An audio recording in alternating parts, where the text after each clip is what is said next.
भजन सुना दीजिए आप। मैं वृंदावन से हूँ, तो आइए राधा रानी का एक भजन सुनाती हूँ। सुनाइए। किशोरी कुछ ऐसा इंतजाम हो जाए, जुबा पे राधा राधा राधा नाम हो जाए। किशोरी कुछ ऐसा इंतजाम हो जाए, जब गिरते हुए मैंने तेरा नाम लिया है, जब गिरते हुए मैंने तेरा नाम लिया है, गिरने न दिया तूने मुझे थाम लिया है। जुबां पे राधा राधा राधा नाम हो जाए, किशोरी कुछ ऐसा इंतजाम हो जाए। जय श्री राधे। मैं राधा किशोरी श्रीधाम वृंदावन से, टोपी कुंज आश्रम। हमारे यहाँ निम्बार्क आश्रम में आज से 50 वर्ष से श्रीमद् भागवत जी का पाठ चल रहा है। और मैं भी गंगा मैया, सरयू गंगा मैया और जमुना मैया, सरस्वती मैया, ये संगम पे स्नान करने के लिए हम लोग भी आए हैं। संत समाज पूरा आया हुआ है। मैं देशवासियों से यही रिक्वेस्ट करती हूँ और प्रार्थना है मेरी कि ये जो अवसर है 145 वर्ष बाद आया है। ज्योतिषी ने ऐसा बताया है, तो जो इस कुंभ में जो गंगा में स्नान करेगा उसको गंगा मैया की भक्ति प्राप्त होगी। और अपने सनातन धर्म की प्रचार के लिए आप आएं और भक्ति गंगा मैया से ले, संतों की कथा श्रवण जो करें। है कथा जो करते हैं उसका जो है कोई फी भी लेते हैं? जी नहीं, हम कथा की कोई फीस नहीं लेते, क्योंकि हमारे संत समाज में कहा जाता है कि साधु संत हैं हम, इसलिए कथा की जो बिक्री करते हैं, जो कथा की फीस लेते हैं, उनको कहते हैं कि कथा बेच रहे हैं। तो हमारे संत समाज में नंदन महाराज जी हैं और अनिरुद्धाचार्य जी हैं, ये गौरी गोपाल आश्रम जिनका है, ये सब हमारे ब्रजवासी हैं। और ब्रजवासी जो हैं ये सब भक्तों को जोड़ने की प्रेरणा देते हैं, तोड़ने की नहीं देते अच्छा, हैं। आप लोग वृंदावन से जो आप है, इतना आवाज में मिठास है, इसका क्या कारण है? ये हमारे राधा रानी की कृपा है, क्योंकि किशोरी जी की कृपा जिनमें होती वो एक भजन एकदम और चकाचक सुनना रहता है। चाहेंगे आपसे। बहुत हमारे अच्छा साथ लगा। आई हैं श्यामा किशोरी जी। अच्छा लगा। देखिए, हम संगम पे आए हुए हैं, तो मैं एक ही बात कहूंगी कि हमारे भगवान की, संतों की कृपा है, तो उसमें मैं 2 लाइन का भजन सुनाना जा रही हूँ। ओ मेरा आपकी कृपा से सब काम हो रहा है, मेरा आपकी कृपा से सब काम हो रहा है। करते हो तुम कन्हैया मेरा नाम हो रहा है, मेरा आपकी कृपा से सब काम हो रहा है, मेरा आपकी कृपा से सब काम हो रहा है। जय जय श्री राधे। नया जनरेशन के लिए क्या कहना चाहेंगे आप? मैं नया जनरेशन से यही कहूंगी कि आप सनातन धर्म को बचाए रखें और भागवत जी की कथा, राम कथा, संतों का सत्संग जरूर करें, क्योंकि संतों का सत्संग करेंगे तो जो बच्चे हैं, क्योंकि बूढ़े लोगों ने अपना जीवन जी लिया, अब बच्चे हैं, जब तक बच्चे अपना जीवन अच्छा नहीं करेंगे, सत्संग नहीं सुनेंगे, सनातन धर्म का प्रचार नहीं करेंगे, तो बुढ़ापे में माता पिता की सेवा नहीं करेंगे। इसलिए मैं यही कहना चाहती हूँ नवयुवाओं से कि आप यहाँ आए हो कुंभ में, तो जितना हो सके संतों का संग करिए, सत्संग सुनिए और सत्संग सुन के अपने जीवन में परिवर्तन लाइए। महाकुंभ को लेकर क्या कहना चाहेंगे आप? महाकुंभ को लेके मेरे गुरुजी बताएंगे, गुरुजी भी मेरे साथ आए हुए हैं, मैंने बहुत कुछ कह दिया। बिहार से अगर मान लीजिए आपको अगर कथा के लिए इनवाइट किया जाए तो आप जा सकते जी, हैं? मेरी कथा अभी 2 तारीख से झारखंड रांची है,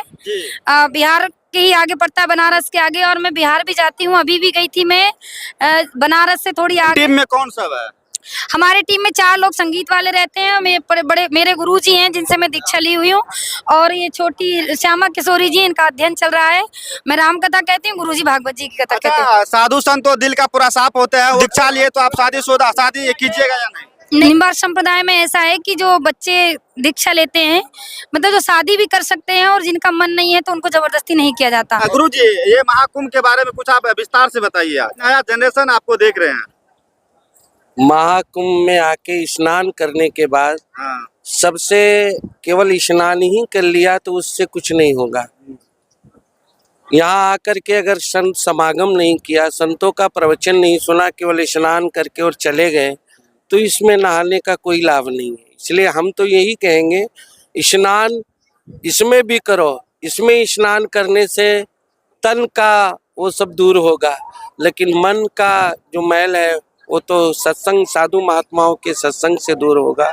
तो जितने हमारे आगंतुक आने वाले हैं, नहाने वाले, उनसे निवेदन करूंगा कि थोड़ा समय निकाल के जो संत महापुरुष यहाँ आए हैं उनका प्रवचन कथा जरूर श्रवण करें। अच्छा। कलश जो अमृत गिरा था, इसलिए 4 जगह मेला लगता है।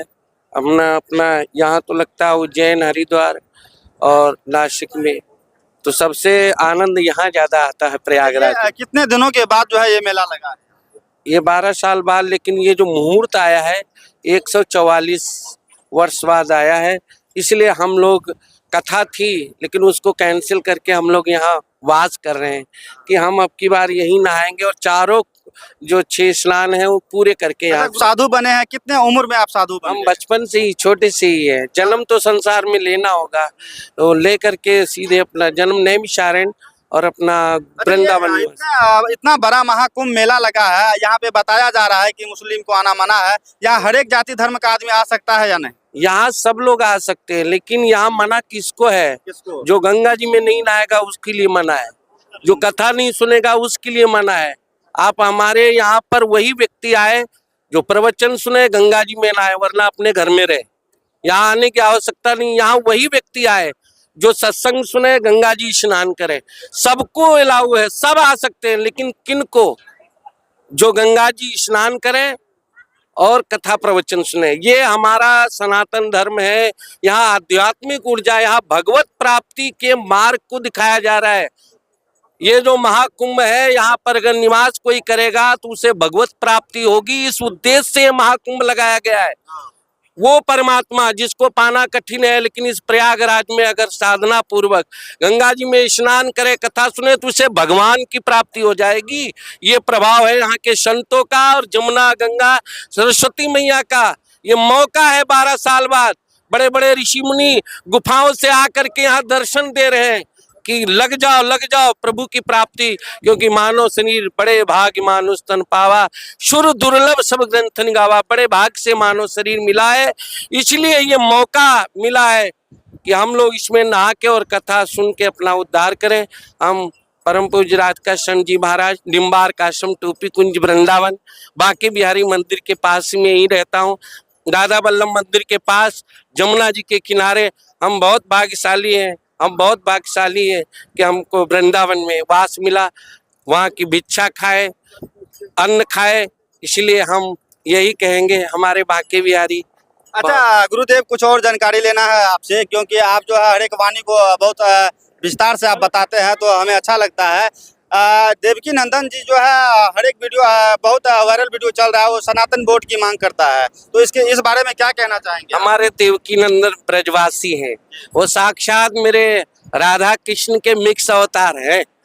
हम देवकी नंदन, हम तो कहते हैं हमारे देवकी नंदन न होते तो आज ये हमारा सनातन धर्म नहीं बचता। आज उनकी देन है। हम तो कहते हैं देवकी नंदन जी जो कहें, देवकी नंदन यानी वही आ गए हैं। देवकी नंदन जी जो पहले आए थे द्वापर में, वही है। तो सनातन बोर्ड बननी चाहिए या नहीं? बिल्कुल बनना चाहिए, बनना चाहिए। सनातन बोर्ड अगर बनवाएंगे तो क्या सब व्यवस्था उसमें रहेगा? पूरी सबकी व्यवस्था, कोई कमी नहीं रहेगी। किसी की, कोई धर्म का कोई भी व्यक्ति होगी, सबकी सेवा ये हमारा सनातन धर्म करेगा। अच्छा, सनातन बोर्ड बनने से फायदा क्या है, बताइए। फायदा सबको है। पहली बात तो शांति मिलेगी परिवार की। जो हमारे परिवार में अशांति, आपस में लड़ाई झगड़ा जो फंस रहा है, ये हमारा सनातन धर्म जो है बचा देता है। इसमें वो शक्ति है, वो पावर है कि हम प्रेम से पूरा परिवार रह सकते हैं। बिल्कुल, ये जो है गुरु जी जो है बिल्कुल विस्तार से बताए, क्योंकि ज्यादा समय हो गया, तो अब लास्ट करेंगे। बहन जी कुछ भजन रखेगी, तो बहन जी कुछ भजन सुनाइए आप। अच्छा, सुना दीजिए कुछ भजन। मैं श्यामा किशोरी श्रीधाम वृंदावन से, टोपी कुंज आश्रम से, और मैं गुरु जी का भजन सुनाने जा रही हूँ। गुरु का नाम जीव्या पर तेरी जो आ गया होता, भटकना पड़ता ना तुमको, कन्हैया मिल गया होता। चरण सो गात काफी है, गुरु का साथ काफी है। साध्वी बने हैं, कितने उम्र में बन गए? हम बचपन से ही बने हैं। बचपन से अभी या- खेलने कूदने का उम्र था, आप साध्वी बन गए हैं। नहीं। क्या साध्वी बन के अच्छा लगा? हाउ। मीठे रस से भरोरी राधा रानी लागे, महारानी लागे, माने कारो कारो यमुना जी को पानी लागे, जमुना मैया कारी कारी राधा गोरी गोरी, ओ जमुना मैया कारी कारी राधा गोरी गोरी, वृंदावन में धूम मचावे बरसाने की छोरी, वृंदावन में धूम मचावे बरसाने की छोरी, रूप रंग की छबीली, रूप रंग की छबीली राधा रानी लागे, महारानी लागे, माने कारो कारो जमुना जी को पानी लागे, हमारो धन राधा श्री राधा श्री राधा, हमारो धन राधा श्री राधा श्री राधा, हमारो धन राधा राधा राधा राधा राधा, हमारो धन राधा श्री राधा श्री राधा। कृष्ण को जो पाना चाहे जपे राधे राधे। भगवान कहते हैं रा शब्दम कुर्वस्त तो ददाम भक्ति मुत्तताम। जब हम किसी के मुख से रा शब्द सुन लेते हो तो ददाम भक्ति यानी अपनी भक्ति देता हूँ, और जब धा शब्द सुनता हूँ तो धावत माने दौड़ता हुआ उस भक्त के पीछे पीछे मैं वो नाम सुनने के लिए जाता हूँ। इसलिए कहते हैं ना राधे राधे रट्टो चले आएंगे बिहारी। बोलिए राधा रानी की जय। शंकर भजन बिना नर भगति न पावई मोर।